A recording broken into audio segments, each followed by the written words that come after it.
Welcome to Weird Web Radio, an explorer's guide to hidden worlds of the paranormal and occult, reality-expanding experiences, and the downright weird and bizarre. With your host, Lonnie Scott. Welcome to another episode of Weird Web Radio. I am your host, Lonnie Scott. This episode brings you one of my absolute all-time favorite authors of one of my greatest favorite series ever in urban fantasy called Sandman Slim. Meet Richard Kadrey, my friends. Richard is one incredibly talented writer, and I'm so glad that he was willing to be kind enough to share his time with us and allow me to ask him some questions I hope that he's never been asked before. This conversation focuses a lot around Sandman Slim, the creative process, where he gets his inspiration from, how he finds the time to write, and even into tattoos, Lucifer, and how he comes up with those concepts. Where does he find his research on demons, and what does he enjoy the most about those? And his favorite historical landmarks around Los Angeles, and even more. This episode is super, super jam-packed, and once again, it was really awesome to get a chance to talk to someone that I admire so much and enjoy the work that they create. That's not an opportunity that you always get, and it's a big reason why I started this show. And listen, folks, if there are people out there that you hope to interview someday, build a platform and start reaching out and see how it goes. I'm telling you, it is well worth the work and the effort. Now, warning. This episode contains some spoilers for plot points throughout the Sandman Slim series. Even though there are spoilers, you still wouldn't be disappointed if you start reading the books, coming to them brand new after you've listened to this episode. You're just going to come upon a point here and there in the series where it might sound familiar because you heard us talk about it a little bit. Please, if you're looking for something really fun and urban fantasy that's got lots of magic and mayhem, you look no further than the Sandman Slim's speech impediment today. Words are hard. The Sandman Slim series. Other than that, Richard's bio says he's a New York Times bestselling author of that Sandman Slim series. That series was introduced or included in Amazon's 100 science fiction and fantasy books to read in a lifetime, and it's also in production as a feature film. Richard assures me that is still true, but just no details forthcoming. I know exactly how that feels. Some of other Kadrey's books include The Grand Dark, The Everything Box, Hollywood Dead, and Butcher Bird. In comics, he's also written for Heavy Metal, Lucifer, and Hellblazer. That is a badass resume for a writer. All right, folks, I just don't want to stand between you and getting to know Richard anymore. For people coming to it new, I think it's going to interest you into a whole new world. If you're just interested in writing, you're about to hear the thoughts from a very successful writer on how to handle everything from rejection to getting, over the humps of writing a long series and how to manage that. If you're coming to this as an existing fan of Richard's work and Sandman Slim, you're not going to be disappointed. We're going to dig into some of those finer points and where he gets inspiration for things that you encounter in that series. I hope that this episode holds something for everyone out there, and please consider going out and starting that series. Just read book 1 and see if it grabs you. That's all I've got for you. I just want you to enjoy the show, folks. Stay weird out there. And we are recording. Richard Kadrey, welcome to Weird Web Radio. It is a really fucking awesome honor to have you here, man. Thanks a lot. I really appreciate being here. Yep, I don't drop the F-bomb on the awesome very often when I get people on the show, but you're well worthy of it. I'm sure you've been on lots of interviews over the years, and people have asked you certain things. This show, I'm not sure if you've looked into it as I invited you to come onto the show. You're going to be the first author that is a fiction author, mostly featured on a show that normally focuses only on paranormal and occult guests. How do you feel about that? Sounds good to me. I'm ready to go. Yeah, I promise that I think we're going to get you some new readers for sure out of this. So, Okay, that'd be nice. when you started writing, back in the early days, and I bet you're kind of tired of this question at some point, but a lot of people I know listen to the show, and I myself even now am a writer. Not that I haven't been, but you know how it goes. You don't feel like you're an author until you sign pen to paper sometimes. And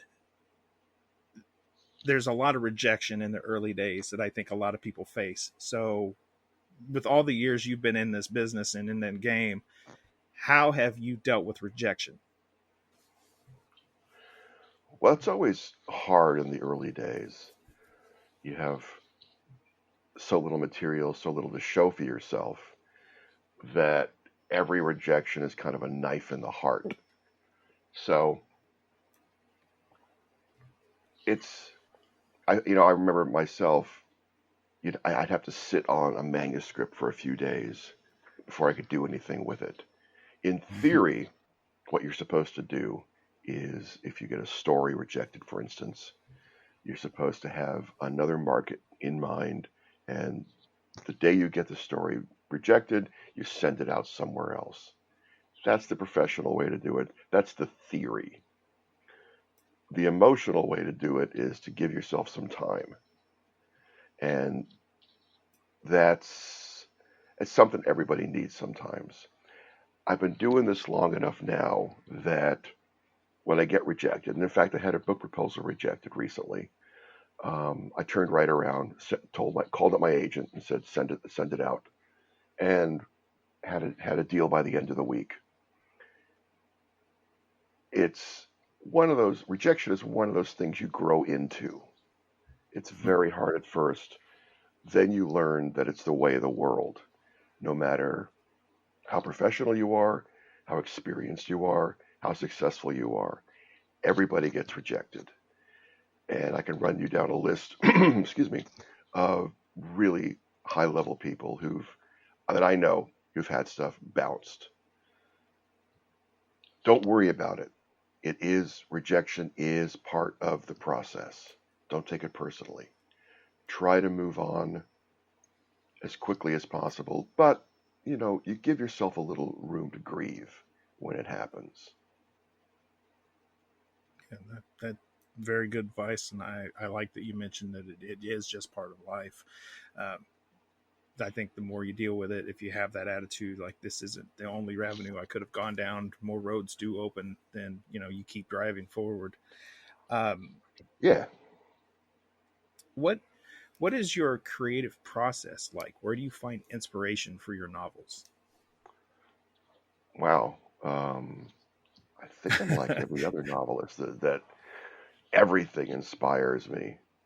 I mean, talking to a friend today inspired me, gave me some ideas for something I want to do on a non Sandman Slim project. Just talking about old grimoires with her. Um, she's doing a lot of research into very, very old magic, and just a very quick cursory conversation gave me an idea of how I want to change the story.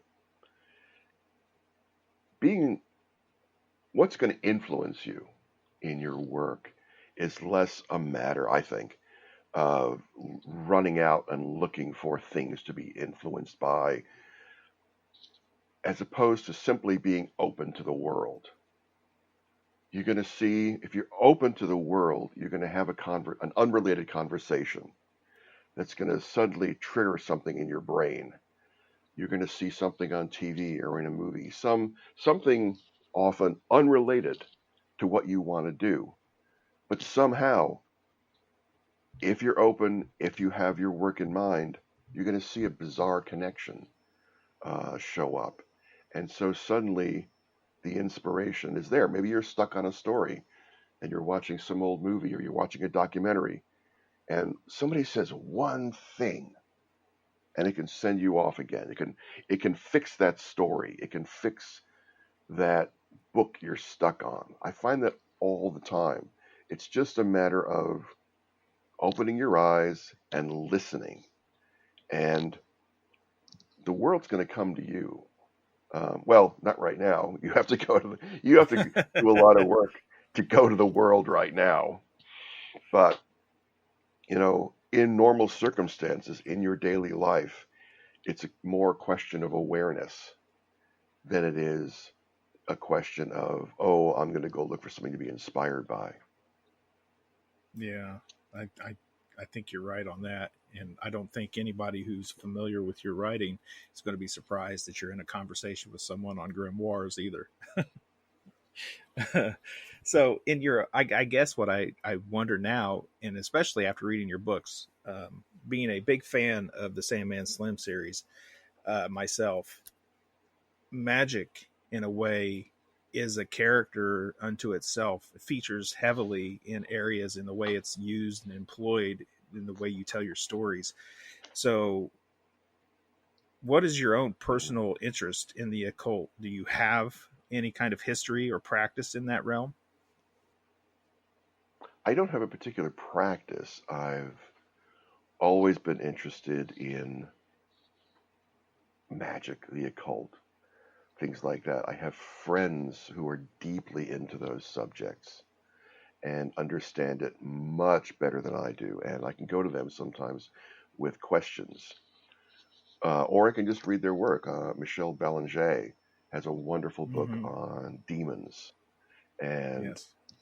I find that really very useful and very inspiring. I mean, it's a dictionary of demons, so you can literally sit down and just poke through this thing and find wonderful creatures to include in your work, or just to again inspire you. Like when you see a different way of thinking about the world, or a different way of thinking about magic and the occult. Different civilizations and different cultures have had very different relationships to these things. And it can really be inspiring and fascinating to see other takes on it. But for me, magic has both a deep significance but also a fun side. Stark, for instance, James Stark's Sandman Slim's approach to magic, I think, is very different from most urban fantasy characters. Most urban fantasy characters that I've run across have a very systematic use of magic, whereas Stark is completely chaotic. And I don't mean he uses chaos magic. I mean that James Stark is a chaotic human being. He's an old punk.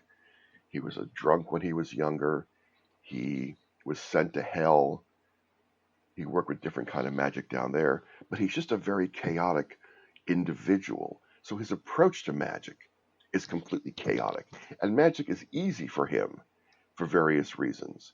So he has no system other than some stuff. There's some stuff he learned in hell when he was fighting in the arena, but aside from that, he's just making it up as he goes along, and I really have fun with that. To have someone in a world or even in a genre where everything is very prescribed, everything is very precise. Here's Stark running around just making things up, making up magic left and right. Although there is, I have to say, in the Sandman Slim series, there is a system of magic. It's just that Stark doesn't care about it. I didn't want to talk about it. I don't like talking about systems of magic, but about 3 books in, I realized fans kept asking me, how does the magic of the Sub Rosa world work? So I actually finally had to put it into a book. And there are 4 kinds of magic, and it's all broken down in different ways. It's just that my protagonist doesn't care. Yeah. I know when I'm reading along and I get to a part that says, that he's going to start barking some hellion and his shit's about to go down in a way that I know I'm not expecting every time it happens. And I Yeah, enjoy that. exactly. I kind of wanted it to be a surprise, both for readers and sometimes for Stark. If Stark can surprise himself, which he does on a fairly regular basis because he is so chaotic, Right. I think it can be fun for everybody. Yep. I agree. Uh, since we've gotten into Stark and his story a little bit already, um, I think people might want to know where does the concept of Sandman Slim itself come from? I know I've seen in an interview somewhere before you talked about you had two things on a notebook or on a notepad. What were they, and how long Hmm. do you sit with an idea like that? Well, I'm like every writer in which I have notebooks full of nonsense, just scribbled notes, scenes, images. I had finished one big project. I think it was after I finished Butcher Bird, an earlier novel. And I was trying to figure out my next project, and I didn't know what it was. And I was looking through some old notebooks, and I had a pile of them. And in one notebook, I found the note that just said "Hitman from Hell," and in another notebook, I found a note that just simply said "Character name Sandman Slim." And for some reason, these notes have been sitting in these books for years, and I had no knowledge of where they would go or really had any place for them. But on that day, at that moment, the two things linked up in my brain, and I started thinking about what does a hitman from hell mean? How do you get a nickname like Sandman Slim? What does it mean? Sandman is an old gangster term from the 30s. It's an old pulp serial term for a hitman. You call him a Sandman. Iceman is Sandman. So I knew he was a killer. I knew he was a hitman. And then I started working from there. I knew my first thought was like, well, is he an old gangster who got sent to hell? And it's like, God, that's boring. Another old mafia hitman who has to do good. I didn't want to do that. So then I had to sort of start thinking in a deeper way what my hitman could be, how he could work, what he wants to accomplish, and who he really is.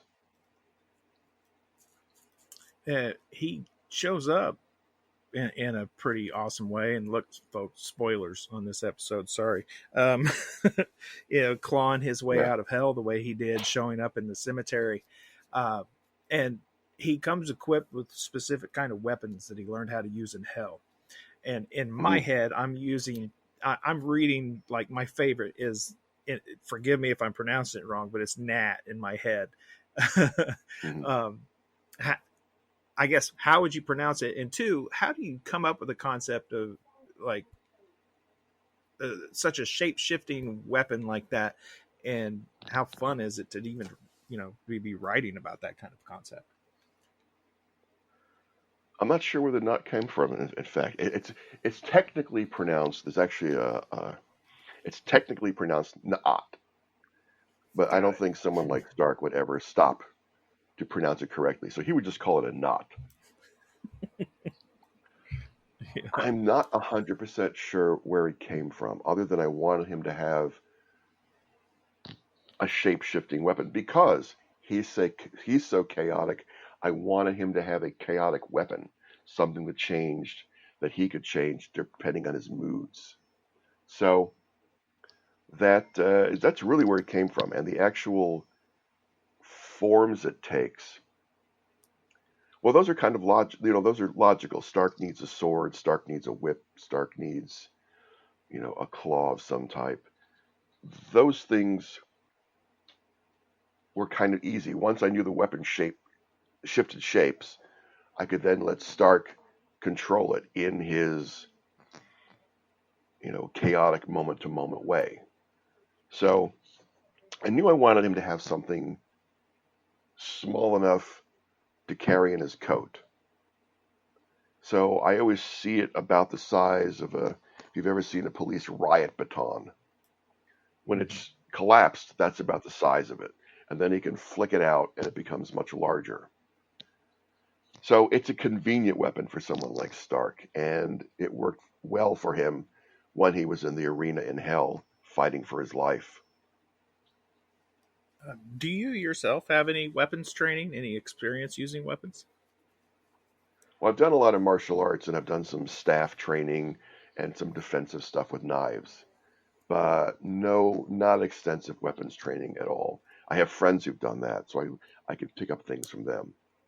Yeah, I wonder. I mean, his knife is another big feature that I enjoy. As someone who practices Kali, Filipino martial art, it's a bladed art, and Mm, I have no problem visualizing the action in my head whenever I get to scenes like that.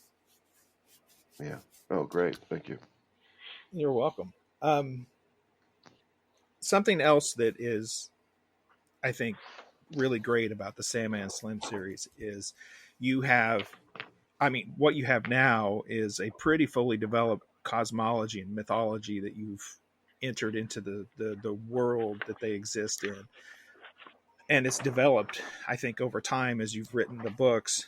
And something that will strike some people immediately, I think, is that Stark has a this unique kind of relationship with Lucifer.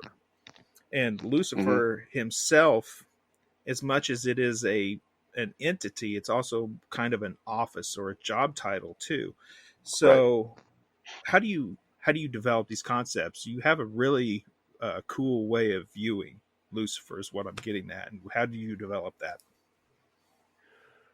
Well, a lot of this came out of studying the concept of Lucifer and hell in the Western world. I mean, a lot of the books, aside from coming up with Stark, a lot of it revolved around Lucifer.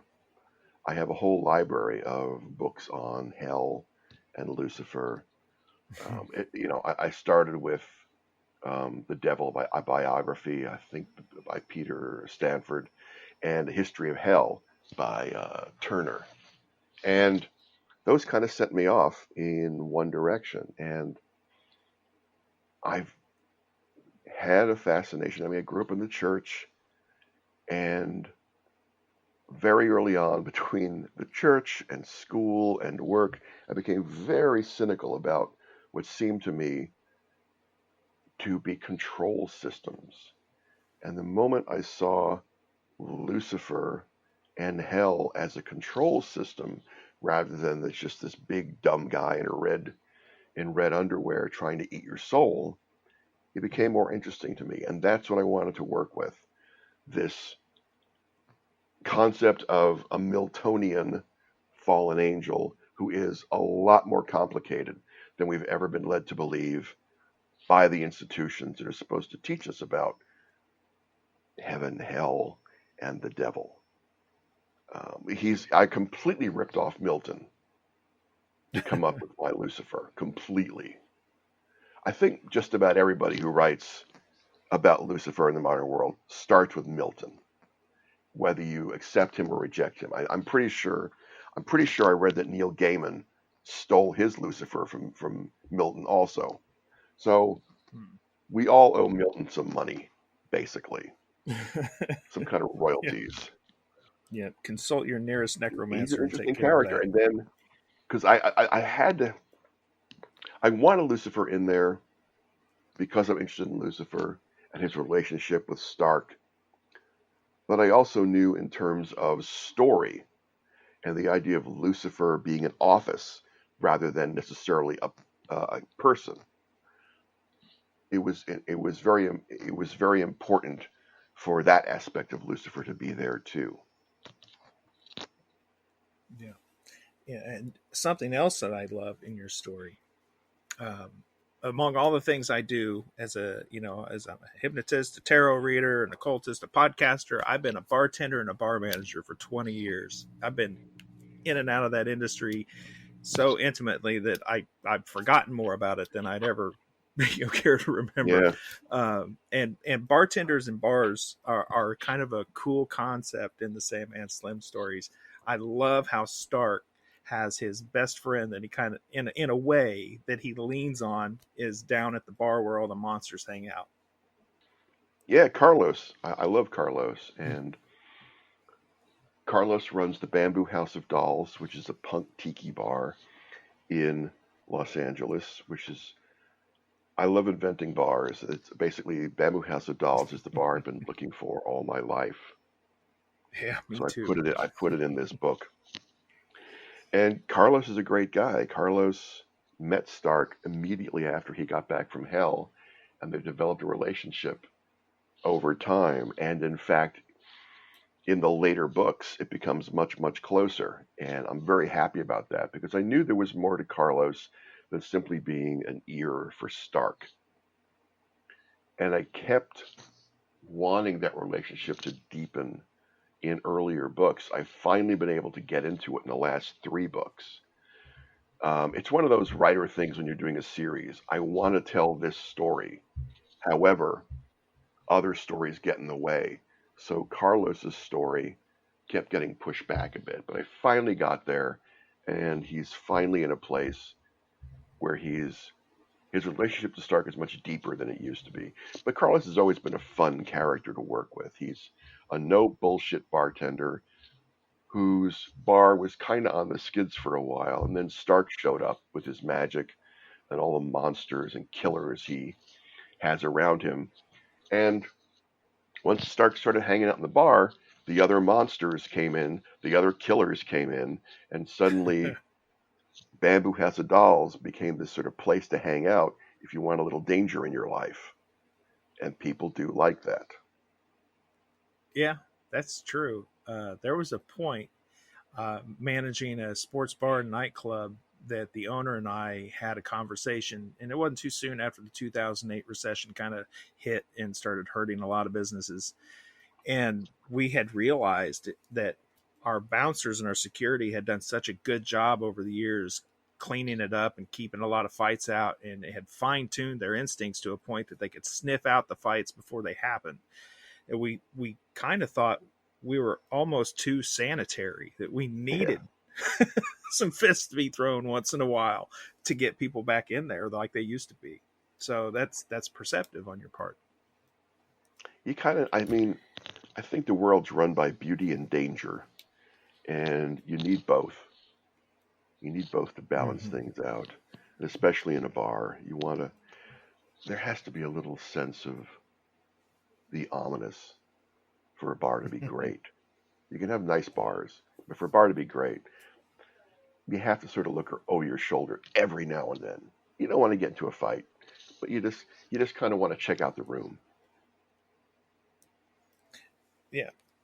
My go way back to my college days. My Comp 1 teacher was kind of a romance novelist. Kathleen Sage was her name. And she often talked about when she was writing how she almost felt more like the characters were letting them into her world as much as she was creating the stories. And she had an almost metaphysics about talking about writing.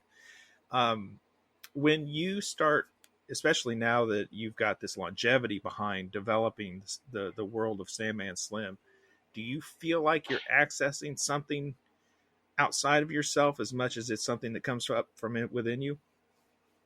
Sometimes. I think every writer has that on occasion.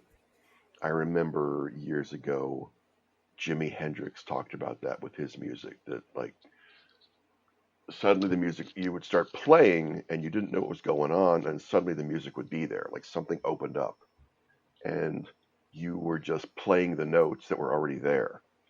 William Burroughs talked about his own writing, and he said sometimes when it really works, it's like transcribing from somebody else's book. Like there's this big metaphysical cosmic book with all the possible books in it, and that when it was going well, you were just transcribing your book from this metaphysical book made up of all the other books in the universe.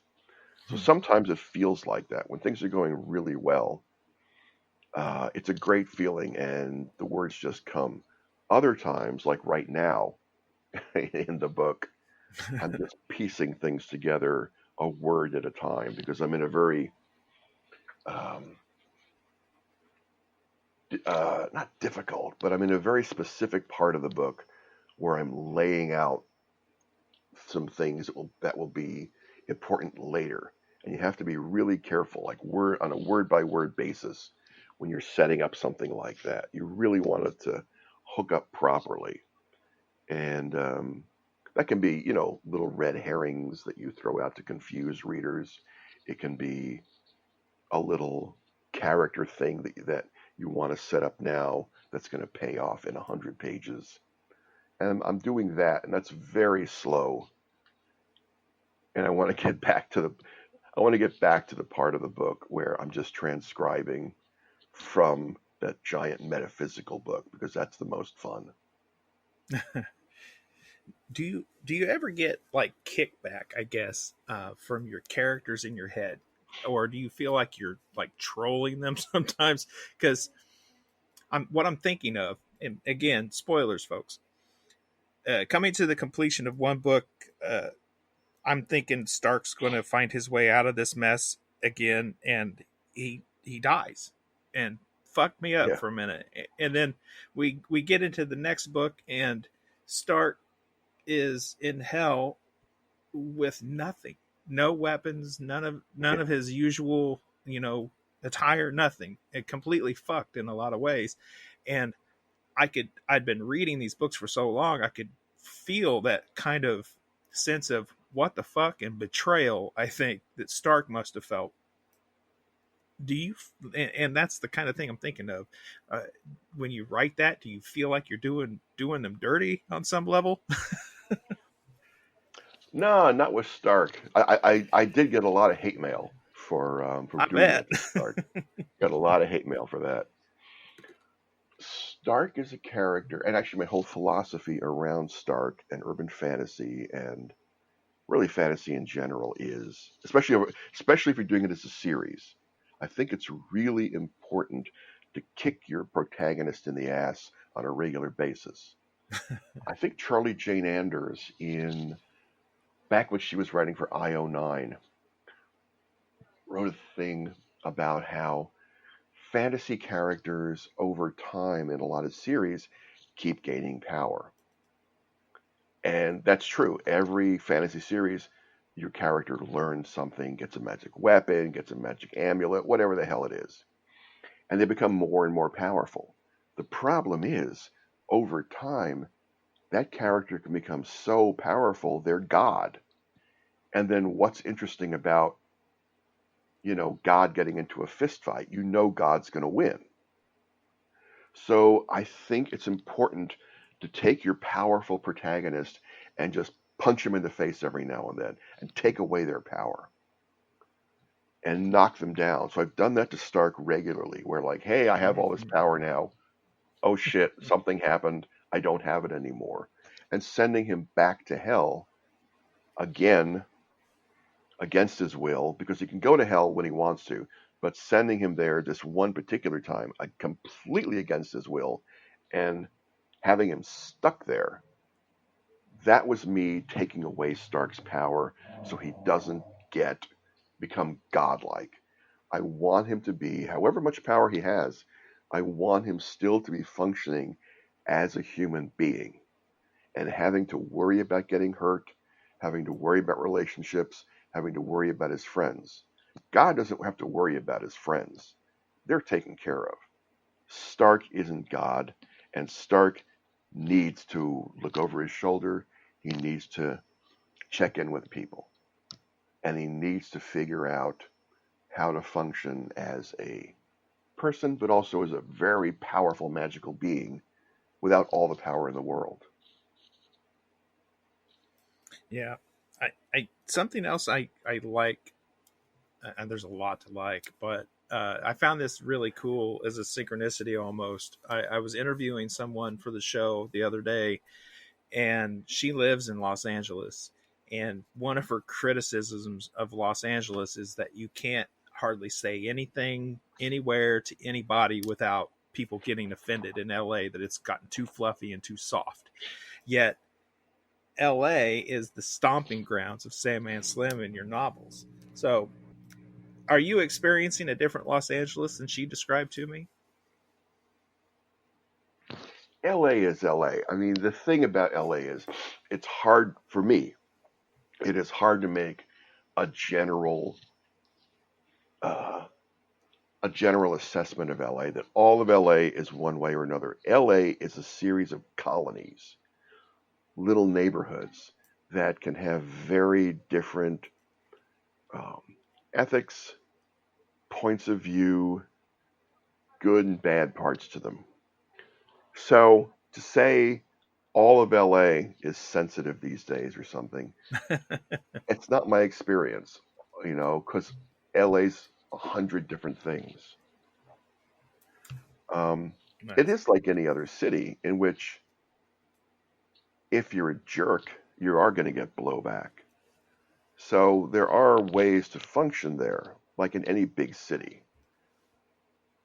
But overall, I think LA is interesting because you are going from world to world as you change neighborhood to neighborhood. Now, writing a series, you've hinted and talked about things that you find important that you're doing. As you've moved the Sandman Slim series forward in time, what has been the biggest challenge in keeping that story going forward? Remembering everything. I mean, How do you overcome that? I'm writing book 12 right now, and there's a lot of stuff to remember. I have what's called a Bible, like all TV series and movie series. They have this thing called a Bible in which you write down all the characters, all the major incidents from the story, and how they all fit together. So I can refer back to that. But of course, over time, there are things I didn't put in the Bible that I have to go back and look for. But it is a matter of figuring out over time the most important moments of the series. Like I'm writing book 12 right now, Sandman Slim, and that's the last book in the series. So what I want to do with this last book is kind of go back to the beginning and pay off things that were in the first book that no one noticed or no one thought was important at the time. Nice. So I'm having to go back and go through my Bible and really go back through the books themselves and find little moments that I want to deal with. Because over 12 books, any long-running series, that protagonist develops enemies, develops habits, develops theories, and they have to deal with that. There's always a reckoning that has to happen at some point. And book 12 is Stark's reckoning with things that go back all the way to the beginning of his life. So I'm being very careful now to bring up things about, for instance, so it is hard to talk without major spoilers. Stark has Right. Stark has a very intense and personal connection to angels. And I'm going all the way back to the beginning of the series where Stark first learns about angels and understands them. And I want to show that over 12 books, everything Stark has known is wrong. Because I think that happens to human beings along the way. You think you have your life figured out. You think you know what's going on with your relationships, your job, the world, and then something happens. You get the rug pulled out from under you and you realize, I never understood this person or this situation at all. I'm seeing this completely differently now. All these little things that seem to be going in one direction, I now see are going in another. And so I want to do that with the series. Now that I'm wrapping it up, I want to put Stark in the position of having to learn his life all over again. And that takes a lot of memory work on my part and a lot of research on my own series. When you are writing, what is your personal kind of writing process? What's the ritual?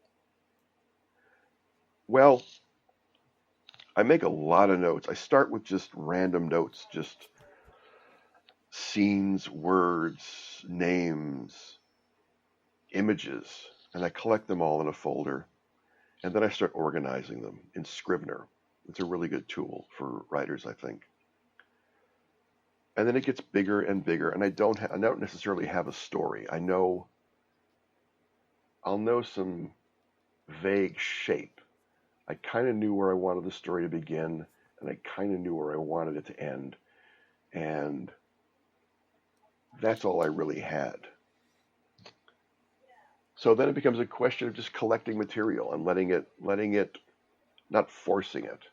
Just when I talked earlier about being open to the world, it's a lot of that kind of stuff. It's a lot of thinking, but there's also a lot of letting in those random moments, those random bits of information that are going to affect the story in surprising ways.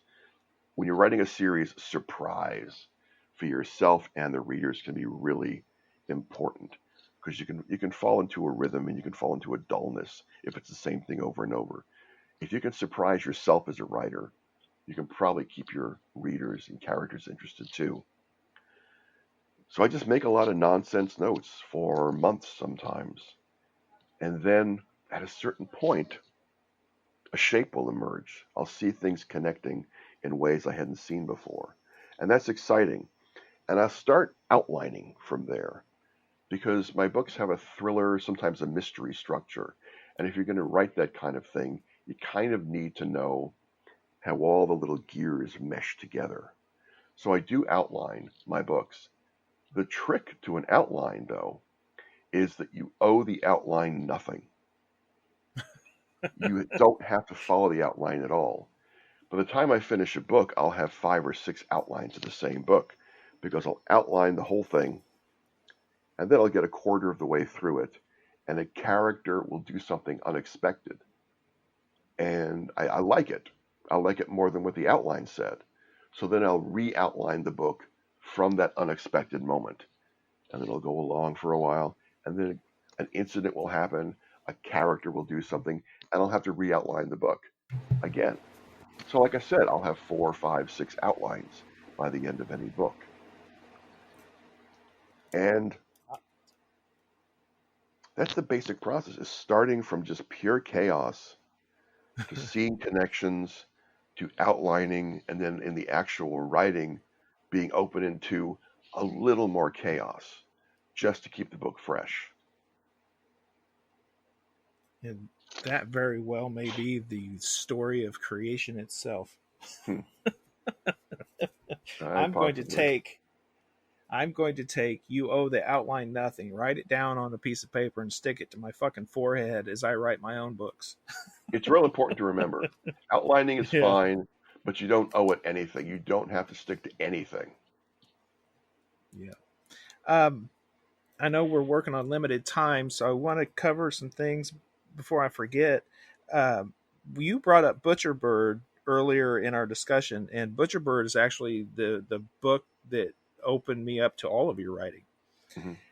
One thing I really loved about Butcher Bird that is immediately at the heart of the story is that people are putting tattoos on themselves that have deeper meaning and perhaps consequences that are attached to those meanings.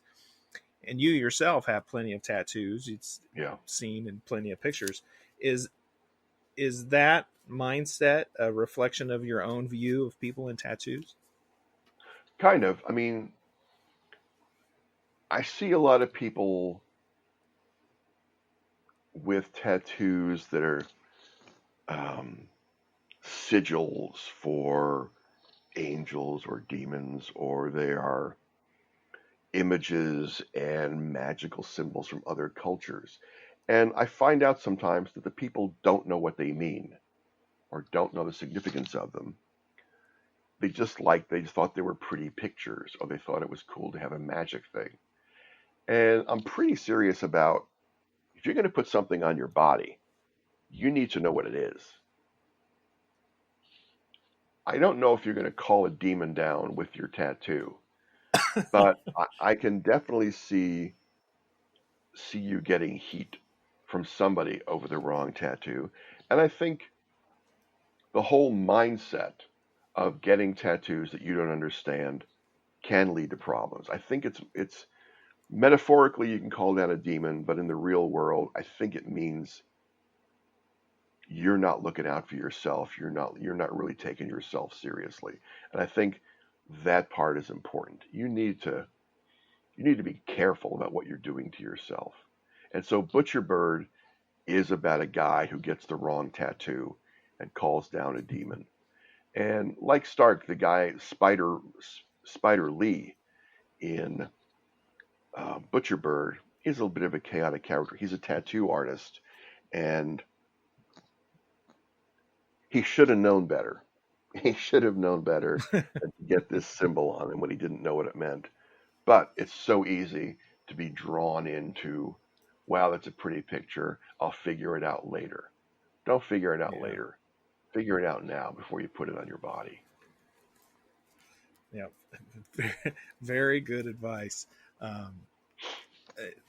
So, man, there's more I'd like to dig in there, but we're working on time.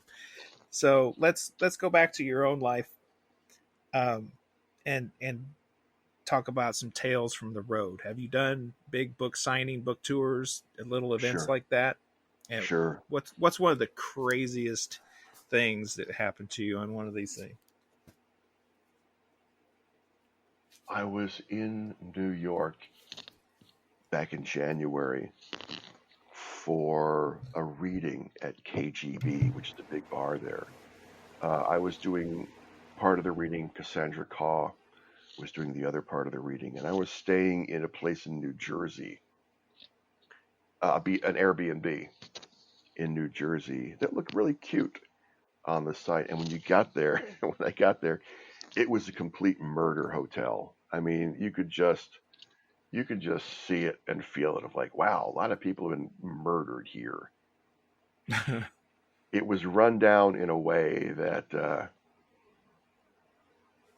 you could really see like, well, this floor is really slick material. I bet it's really easy to get blood off this. It's that kind of place where you're kind of looking around going like, yeah, you could clear a body out of here really fast. So I haven't had a lot of weird interactions with fans at these things, but I've stayed at a few weird places, and the New Jersey Murder Hotel was a pretty good one. Yeah. Not a lot of crazy fans, but I've heard other writers talk about being at these book signing events and everybody like sort of fearing almost the last dude in line, and had the mythology wrapped around the last man. Have you encountered anything like that? Not really. I mean, only to the extent that the last man is going to have a giant box or bag of books, and you're going to be sitting there signing 20 books for one person, half of which are going to go up on eBay. But oh yeah, it's part of the process. It's part of, it's just part of the price you pay for this stuff, and you get over it. It's sort of like having your books on BitTorrent. It's like, well, you can't do anything about it, so you might as well roll with it and think of it in terms of publicity. Having your name out anywhere, having people find your books anywhere, maybe that's a good thing too. I've had enough email from people telling me like, hi, I stole your first couple of books. Then I liked them and I started buying them. So, you can turn a thief into a consumer of your material so that you get royalties from them. And that's all I think about that.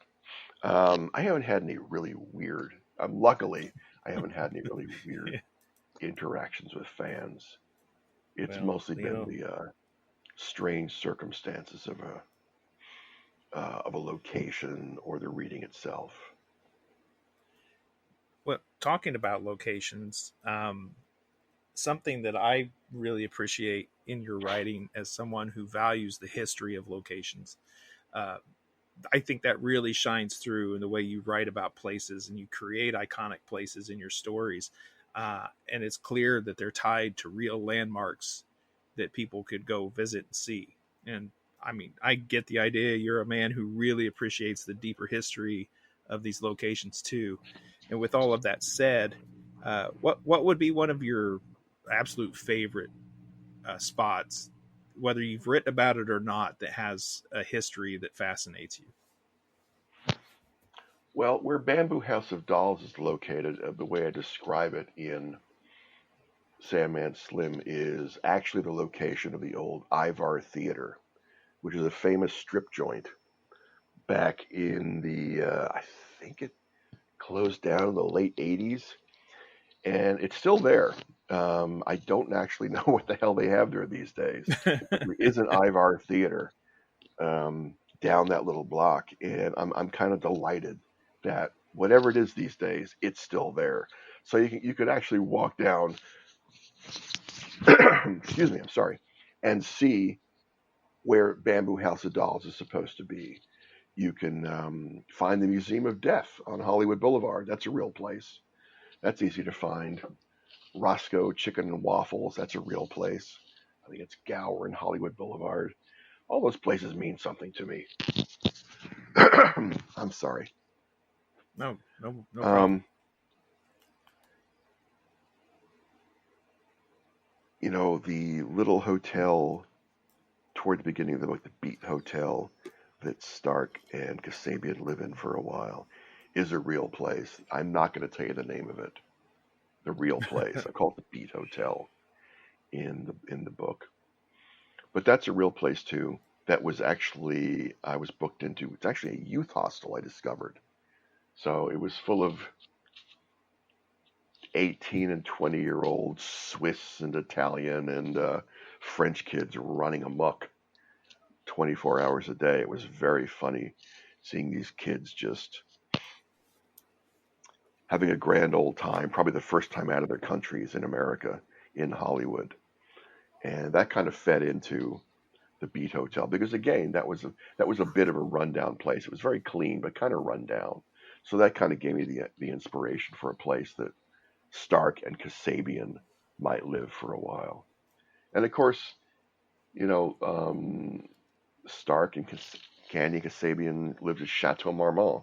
That's another famous place that's real.